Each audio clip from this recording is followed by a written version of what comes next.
Fórum Internacional da Alimentação e Nutrição Escolar, promovido pelo SESI São Paulo, reuniu especialistas da América Latina e Europa para discutir a obesidade infantil e como as escolas podem contribuir para melhorar o cenário atual. O que nós estamos apresentando aqui no fórum é, primeiro, o dado alarmante de que 30% hoje já é portador de sobrepeso ou obesidade. Essas crianças têm problemas de saúde que já se avizinham, muitas delas têm pressão alta e vários problemas que vão se manifestar ao longo da vida, mas temos também a solução disso, né? A solução qual é? Fazer um bom trabalho nas escolas.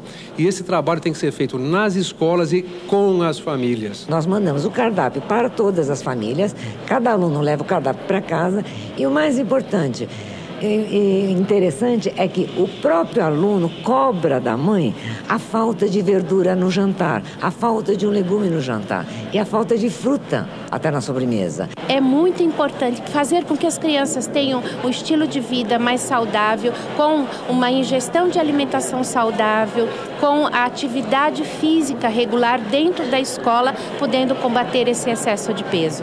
Não existe saúde sem uma alimentação adequada. E isso é aquela visão de curto, médio e longo prazo.